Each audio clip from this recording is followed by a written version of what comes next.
All right, all praise, glory, and honor is most certainly due to the Most High, Elohim of the patriarchs Abraham, Isaac, and Jacob. I want to say peace to each and every one of you in the name of His Son, Yahushua HaMashiach, who we know as Jesus the Christ. It's always a blessing each and every single time that I can come before you to bring a message contained in His Word, and never do I count it as a light thing to do so. In this short message, I want to respond. Like I said, I did a lesson. I said this in the last lesson I did from yesterday, that I did a lesson some time ago about the roles that men and women were supposed to have. And a lot of people were, a lot of comments on it. When in reality, all I was doing was just reading the word. And I dealt with one of those comments yesterday, and I deal with another today. And this isn't going to be in the same vein as the one yesterday, but simply just a particular way of thinking. And I just want to read some things here. This is well, I'm gonna actually, the comment is in the title, which reads something like, I think I wrote it verbatim. Give me 1 second. So it's like, what does the sister say? And again, this isn't anything like this. The sister was out of pocket or anything like that, but it does speak to a particular way of thinking. I think she said it seems better to just be single, right? She said, let me read it verbatim. Yeah, it seems it's better to remain single. Well, the reality is that although you may want to remain single or think that for a moment in time, the reality is that's not the majority. That's nowhere near the majority of people that are able to do that. Clearly, that's not the case. Just from the number of single mothers, the number of people who have children, people who are having sex with people that they have no connection to whatsoever. It's like one of those things. And your name is again. That's how it is in this world today. Even to the point where, you'll have women who have children and then you ask, why didn't you marry the father? What? I'm not doing that. Like, that's how common it is to lay with somebody. And again, he gave you the institution of marriage for procreation. Okay. And within us is this, quite frankly, this extreme desire to fulfill that mandate that was given. And he gave us the institution in which to fulfill the mandate. So when you say it seems it's better to remain single, let's see what the Lord said. And there are examples of that, but we're going to deal with that. So of those, even with those examples, this is Genesis, the 2nd chapter. And so when you say it seems it's better to remain single, let's see what the Lord said. This is Genesis 2 and verse 18. It says, and the Lord God said, it is not good that the man should be alone. I will make him and help meet for him. See, we could talk these things because things are bad. And don't get me wrong, sister, they are bad. But not everybody is bad, and the reality is, for the most part, we need each other. We could say, I'm not dealing with this, I forget this and forget that. I don't need a woman, I don't need a man. We just read, it is not good that the man should be alone. I will make and help meet for him. Okay, so even though you could say these outliers of people that it's better that they by themselves, that is definitely not the norm. We're going to deal with that. But and I want to say this, for a woman to say that it'd be better to be alone, right? We know clearly it's not that a man for the most part. But for a woman, let's go to Genesis. Let's stay in Genesis rather. And let's pick it up in Genesis, the 29th chapter. Because I don't think the problem is that you just need a real man. And what's taking place is there's so many bad choices that are made when you really need to make a better choice. That's what's happening. And so you can see examples of men that are doing what they should do, and then you should look for that example. This is Genesis 29, same thing for women. You see the standards that are examples of women. You see the attributes that a righteous woman should have. You should look for those examples. And I'm gonna say this: you should not look for this within the context of Western culture. But now this is Genesis 29. You should look at it from the culture of the book. Genesis 29 and verse 15. It says, and Laban said unto Jacob, because thou art my brother, shouldest thou therefore serve me for naught? Tell me, what shall thy wages be? And notice what he said in verse 18. It says, and Jacob loved Rachel and said, I will serve thee 7 years for Rachel, thy younger daughter. See, right there, then that right there tells you that this man is about something. If a man is willing to do that, clearly he would dedicate his 7 years of his labor to have you. Then that lets you know that he is about something. See, and what does that say? Now it may not play out like this exactly, but the man should prove that he's about something even before you, right? What else could you be looking for? Let's go to Genesis the 26th chapter. Genesis the 26th chapter. And let's pick it up at Genesis 26. And when he's talking to Jacob's father Isaac, the Lord tells him, it says in verse 2, and the Lord appeared unto him and said, go now down into Egypt, dwell in the land which I shall tell thee of. Sojourn in this land, and I will be with thee and will bless thee. For unto thee and unto thy seed I will give all these countries, and I will perform the oath which I swear unto Abraham thy father. He says, and I will make thy seed to multiply as the stars of heaven, and will give unto thy seed all these countries, and in thy seed shall all the nations of the earth be blessed. Now, why is he doing this? He says, because that Abraham obeyed my voice and kept my charge, my commandments, my statutes, and my laws. So why am I reading that? What does that have to do with anything? Because here you have a man that is an upright man. That is a righteous man. See, it's not that you should be alone. You just need to find the right person. But it is not that you should be alone. Actually, that is detrimental wholesale. If most people wholesale are alone, it will lead to literally the destruction of society. That's why it's not a coincidence that you see people, certain countries, important people. When men and women do not come together, that means the end of a people. You're supposed to come together. What was the first mandate that he gave you? Let's go read it again. Genesis 1 and verse 28. It says, and God blessed them. Let's read this so there's no confusion. 27. So God created man in his own image. In the image of God created he them. Male and female created he them.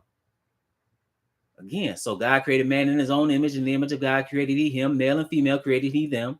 And God blessed them, and God said unto them, be fruitful and multiply and replenish the earth and subdue it and have dominion over the fish of the sea and over the fowl of the air and over every living thing that moveth upon the earth. See, this hasn't changed what man and woman is supposed to do, right? I'm saying generally, right? Because it's not good. Because if you say, well, I don't want to be together. I don't want to be. See, even if you discount certain things, in the book, like coming together in the confines of marriage, that could be catastrophic. Same thing if you saying you don't need, men and women don't need each other. We definitely need each other. 100%. Definitely need each other. So what needs to happen though is people need to have some standards, and the standards need to be, quite frankly, there within the pages of this text. So if you find, for example, you're dealing with a righteous man, he's not going to leave you destitute. He's not going he's going to treat you a particular way, because how he treats you, the Lord is looking at that. But now let's pick it up at let's go a little further. Because now there are some accounts, and we'll read them, where you do have those that are single, right? For example, Mashiach, the Christ, when we call Jesus, he was single. But now let's read something he said. Now he says this within the context of speaking on divorce and separation. Okay. And maybe I'll deal with that at another time because that has been misunderstood. But let me deal with this particular subject matter right here. It says in the 19th chapter of Matthew 19. I'll just pick it up at verse 10. He says, his disciples saying to them, if the case of the man be so with his wife, it is not good to marry. Okay. Now notice what he says. But he said unto them, all men cannot receive this saying. What saying? Not to be married. Why not? Because what all you for example, you want to see what, men are not, for the most part, men are not supposed to be just alone without a woman. And when they are, you start to see the thing. Look at the Catholic Church and you see the degenerate behavior. Look at the rate of, quite frankly, fornication on film.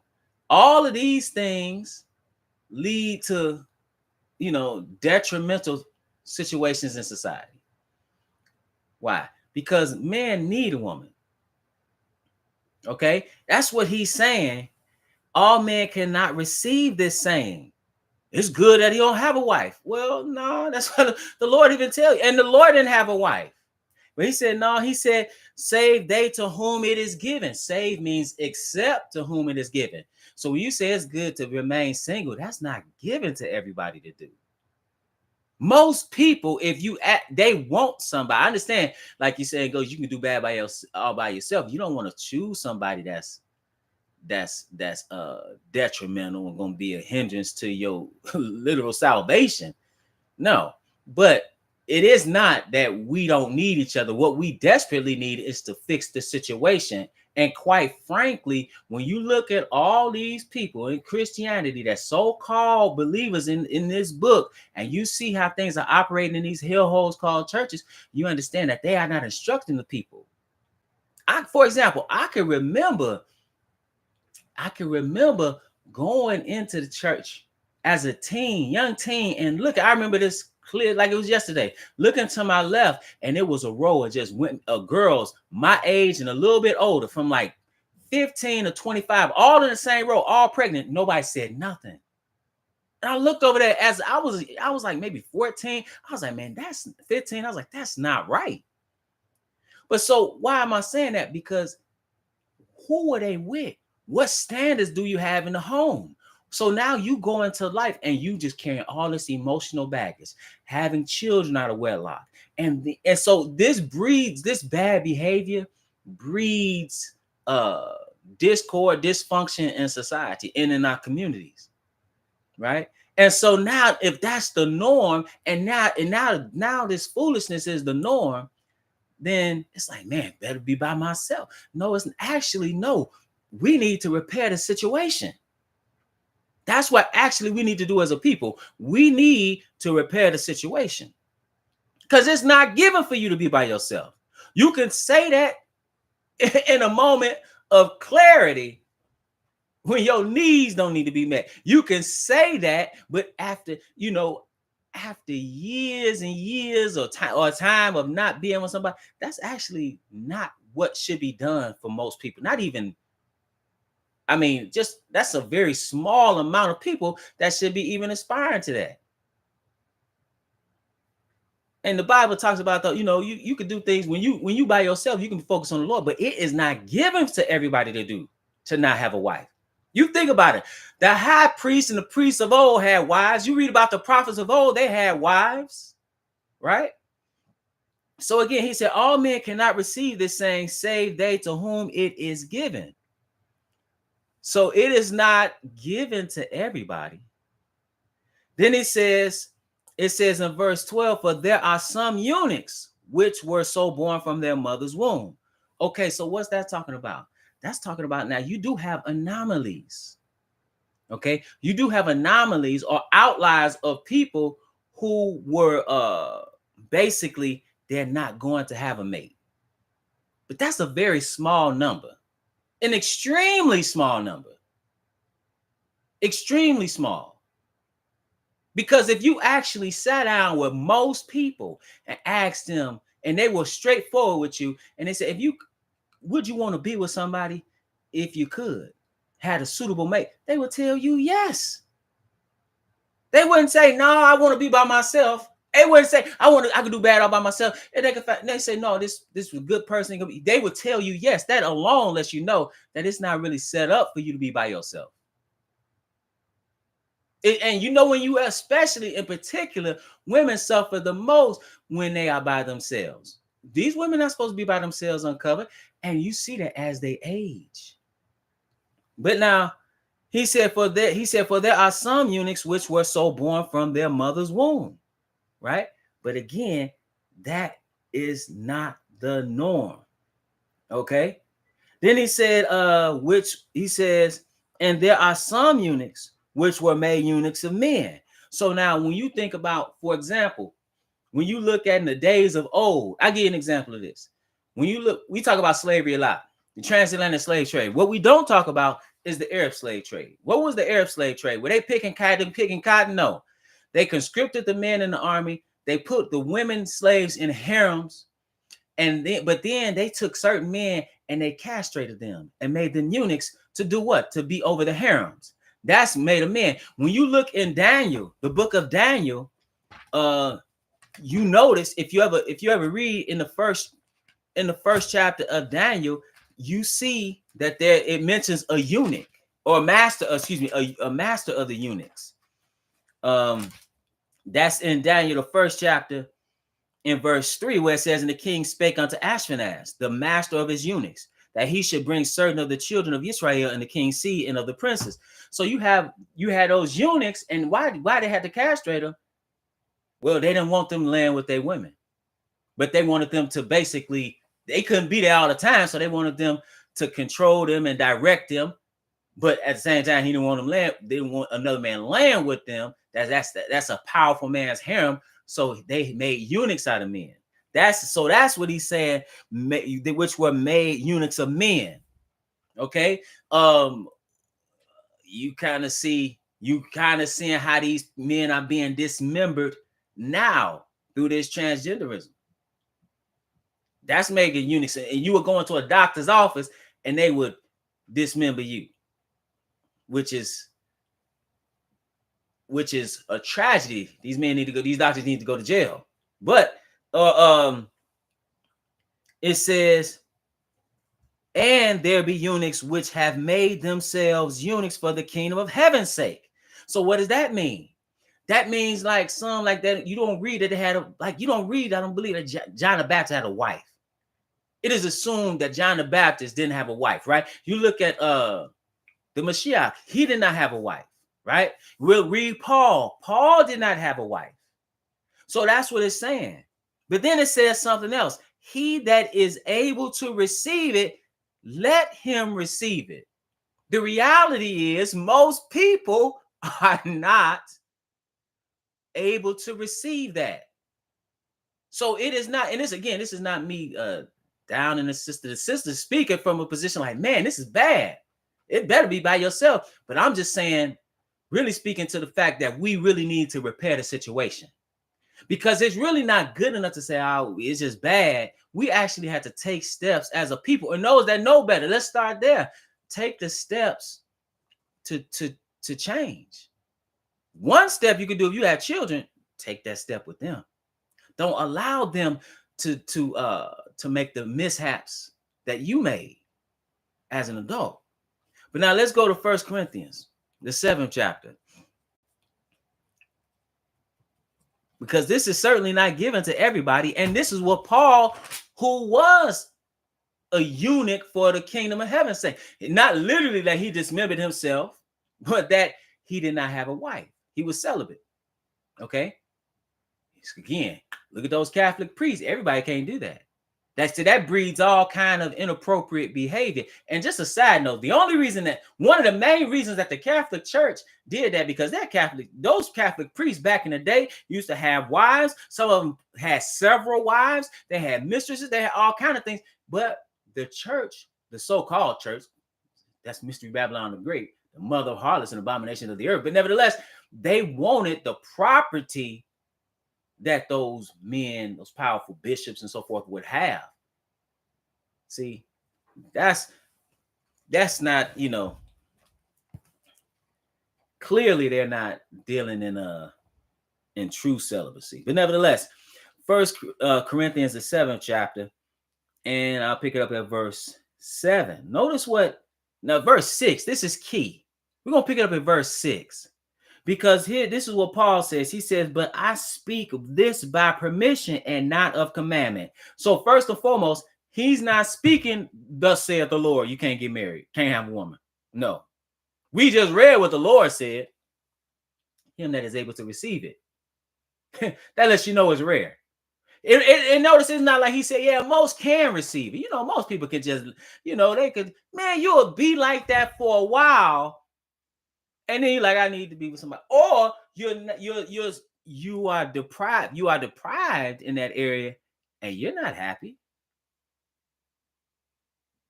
And quite frankly, he set it up for men and women to be together. He just did it. He gave you order. It's through marriage. But now this is 1 Corinthians, the 7th chapter. And he said, in verse 6, but I speak this by permission and not of commandment. Right? He said, for I would that all men were even as I myself. Wait a minute. He said, how was he? Single. But all men are not. That's what he said in verse 7. He said, but every man hath this proper gift of God.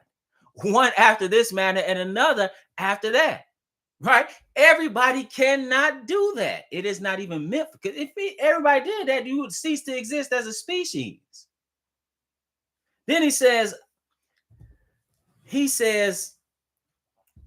I say therefore to the unmarried and widows, it is good for them if they abide even as I. Just a side note, I'm gonna go back a little bit. This is not pertaining to what he's saying here, but let me say this. Mathematically, we have a problem. Mathematically, we have a problem when it comes to men and women. You have way too many women in relation to men and in relation to this pseudo-monogamous society. That's why I said earlier, you need to look at this through the lens of culture. Because suitable men should be able to marry women, period. If you understand what I'm saying. But if you look at it how the West demands, and the West only demands that to control the population, to prevent power blocks from occurring, power blocks like Gideon had. You understand? If a man has a number of wives, then that man cannot, or that man can have a large number of children, and that man can harness power and becomes not easily controlled. That's why they promote monogamy in European culture. This is not Hebraic culture. This is not the culture of the Israelites. It's not the culture of the East at all. It is to control people. Okay? It has nothing to do with morality. If it has something to do with morality, think about it. How same-sex marriage a thing? How was all the homosexuality that went on in a pedophilia that occurred in Greco-Roman culture a thing? And yet they having relations with slaves, children, harlots, but at the same time, one woman for property rights. That is to control the population. That's what that's about. But nevertheless, it says, in verse 6, but I speak this by permission and not of commandment. For I would that all men were even as I myself, but every man had this proper gift of God. One after this manner, and another, he says, after that. He says, I say therefore to the unmarried and widows. So those women who don't have a husband, he said, it is good for them if they abide even as I. How was he? Celibate. But notice what he says in verse 9. But if they cannot, right? He said, let them marry. He said, go ahead and marry if you can't contain, because most cannot. He said, for it is better to marry than to burn. What does he mean, burn? Is he saying burn in the lake of fire? In the context, he's not saying burn in the lake of fire. He's talking about burning in your lust and your desire to have what? A husband. That's what he's saying there. Again, he says, he says to the unmarried and widows to remain as even as he is, but if they cannot, he said, if they cannot, it is better, let them marry, for it is better for them to marry than to burn. Okay, now let's go to Hebrews, the 13th chapter.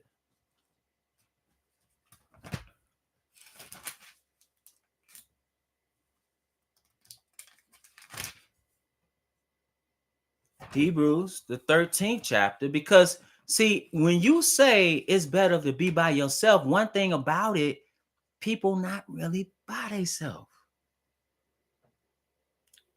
That's the thing.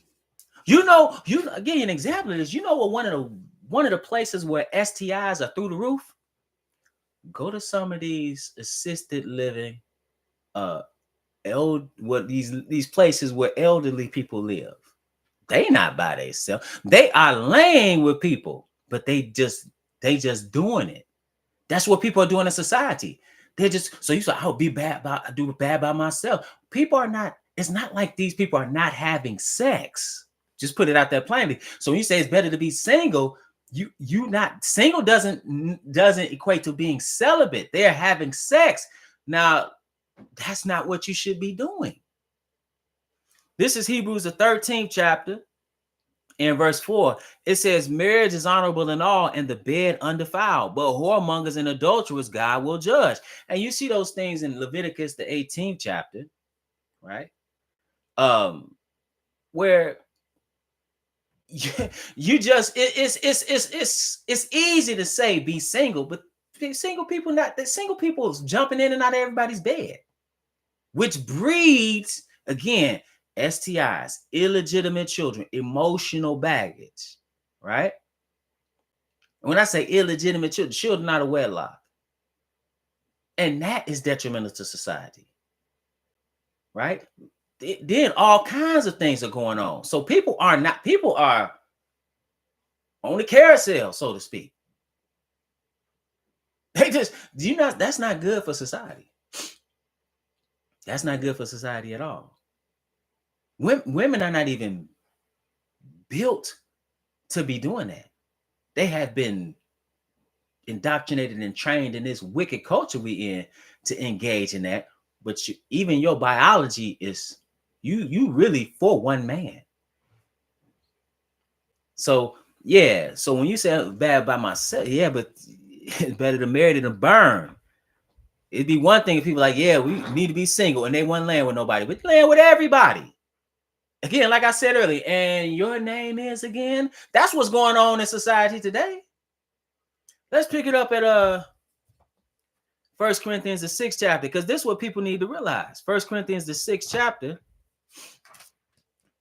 1 Corinthians 6 and verse 9. Notice what Paul said. He said, know ye not that the unrighteous shall not inherit the kingdom of God? Right? He said, be not deceived. Neither fornicators, nor idolaters, nor adulterers, nor effeminate, nor abusers of themselves with mankind, nor thieves, nor covetous, nor drunkards, nor revilers, nor extortioners shall inherit the kingdom of God. So if that be the case, again, we need to consider what we're saying. See, and this was the one thing I noticed with this lesson. People were saying things that aren't exactly actual and factual, not precise, right? So, and we need to deal with preciseness and exactness when we're dealing with the word. So, for example, if you look at the text, for example, you look at Torah, you know that really a woman is supposed to be with one man and be a virgin upon marriage, right? That we know that based on Torah, right? We know that because we know what things are supposed to be like, right? But to say, well, it'd be better that I be single. doesn't mean it'd be better that I just don't have anybody, because that's not what people are doing. It's not like they just in their virginity, not doing anything, or they coming to the truth and they say, or basically they're not married, so well, I'm not gonna lay with anybody. No, they laying with all kinds of people. And that's not what we should be doing. And if you want to avoid doing that, it may be best that you get married. So what we need to do is just how this culture is gone off a cliff in the West. Those that know better need to do better. And to first of all, again, start with themselves, start with their children, and putting children back on the right track. Just like everything went off the track, you can put things on the track. Maybe not for the entire society, but amongst believers, we shouldn't be engaged in the same foolishness. Me personally, I believe that it never made sense to me that the unrighteous would outpopulate the righteous when it come to having children. That never made sense to me. If anybody should be having children, it's righteous men and righteous women. But if the righteous say, I'll just stay single, and these unrighteous say, yeah, let's keep having children for the no. I never believed in that. So with that, brothers and sisters, I want to remind you that we're at the Household of Faith, meet every Sabbath at 5925 West 25th Avenue in Gary, Indiana at 1 p.m. Central Standard Time. We live stream right here on the Israel Teach YouTube channel. We also meet in Stafford, Virginia every Sabbath at 12:30 p.m. Eastern Standard Time. Again, we meet in Stafford, Virginia at 153 Garrisonville Road. It's at the Red Roof Inn there in Stafford, Virginia at 1 p.m. I keep saying the wrong time. That's 12:30 p.m. Eastern Standard Time. 12:30 p.m. Eastern Standard Time, 153 Garrisonville Road, Stafford, Virginia. Red Roof Inn. And with that, brothers and sisters, it's always my prayer that you were edified.